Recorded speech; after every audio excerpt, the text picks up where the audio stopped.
the events to film. The archive holdings of films on these events are unusually obscure and badly documented. You must not think of revolutions as being simple events between clear-cut opponents and over in a few days or weeks. Each group was made up of many disparate elements, each with its own point of view and sources of power, and all of them jockeying for the prize of supreme victory.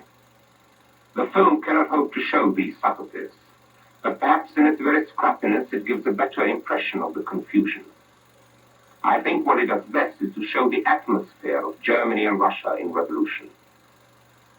Russia and Germany on the eve of the First World War were ruled by Nicholas II and William II respectively. The opening film clip introduces them and shows something of the pomp and circumstance of monarchy in Eastern and Central Europe. But the film material also shows the might of Germany. By contrast, Russia is shown as a backward peasant society. Now we must be careful here. The film is scarce anyway, and I've made as representative a selection as I can. But we must remember, as I point out in the correspondence unit, that Russia had been industrializing rapidly for a generation, and indeed, without such industrialization, the 1917 revolutions would not have been possible. Still, in broad terms, the film contrasts are valid. The German Revolution was less catastrophic just because of the more advanced level of industry and the greater general prosperity of society. Throughout the film, I want to make similar comparisons and contrasts between the two countries.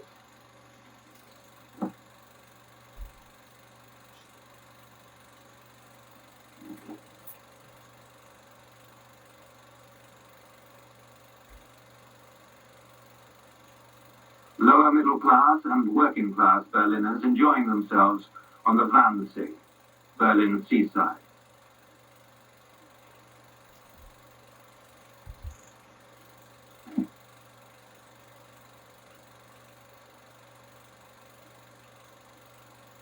The Germans, we all know, are industrious and efficient.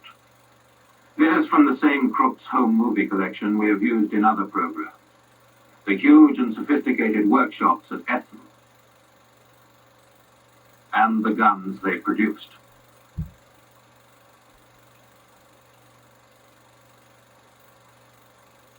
These Russian peasants were filmed soon after the revolution, but they do give you an idea of the way they lived in Russia at the outbreak of war.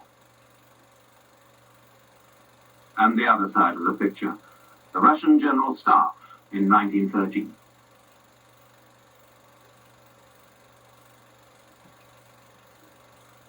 St. Petersburg had been the capital for 200 years, but Moscow had great prestige as the second city.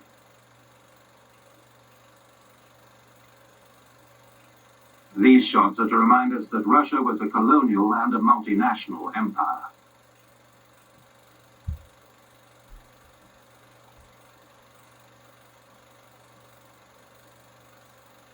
German mobilization in 1914.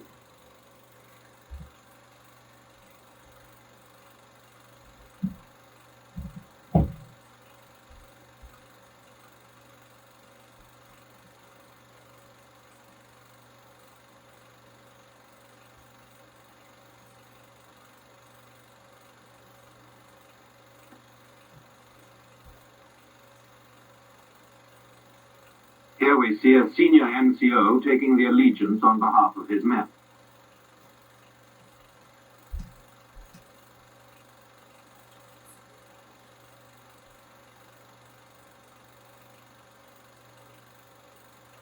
And you see just how well the German army looked after itself.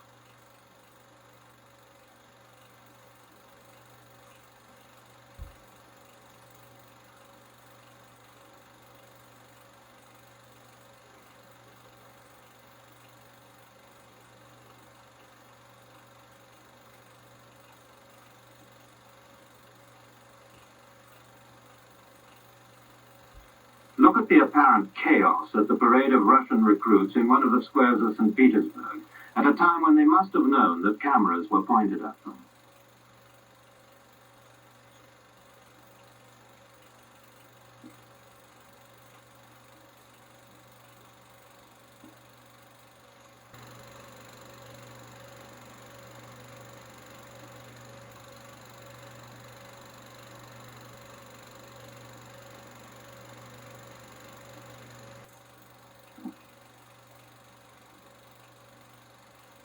Note the factory chimneys in the background of this parade.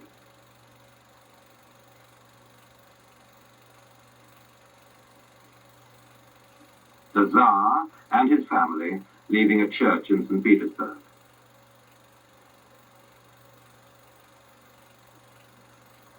We get a cross-section.